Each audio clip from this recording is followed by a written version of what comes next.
Ouais, salut à tous. Eh bien, voici donc mon Traumaterm TT2 démonté. Et celui-ci s'est fissuré. Apparemment, ça arrive souvent l'hiver au moment du gel, si on n'utilise pas. Et qu'on laisse de l'eau dedans et sans le purger. Donc, pour trouver la fissure, c'est pas toujours évident.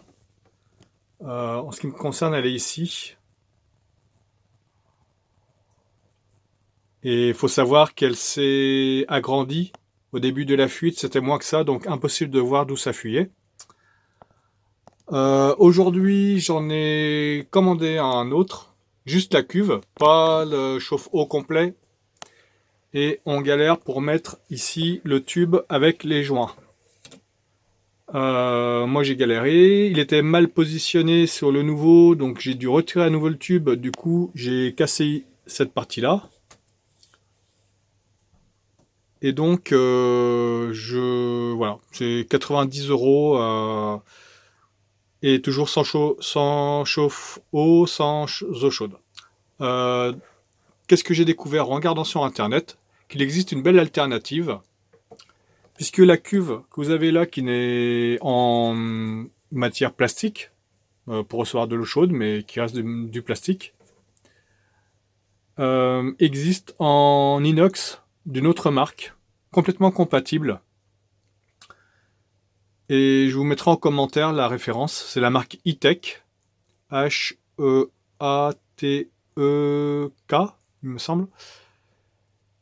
Euh, et qui, au lieu de contenir 5 litres comme celui-ci, en contient 6.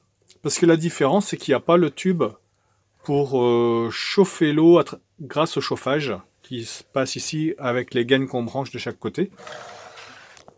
Voilà.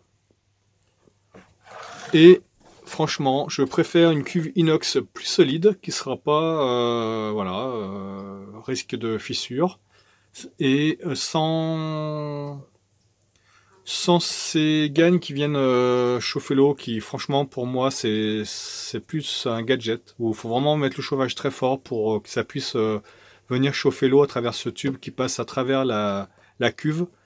Donc je préfère me passer de ça, avoir 6 litres d'eau chaude au lieu de 5 et une cuve plus solide et moins chère, parce que là j'ai payé autour de 81 euros, même plutôt 90, et on la trouve entre 70 et 80 euros. Celle en inox de la marque E-Tech.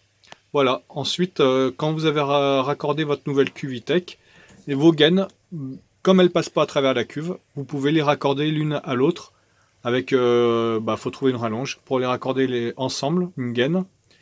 Si jamais vous voulez vous servir de ce système de chauffage dans la caravane, de répartition du chauffage en fait à travers la gaine, si vous l'utilisez pas, même pas besoin de raccorder. Voilà. En ce qui me concerne, je pense que je ne vais pas raccorder et j'utilise pas parce que c'est pas énormément efficace.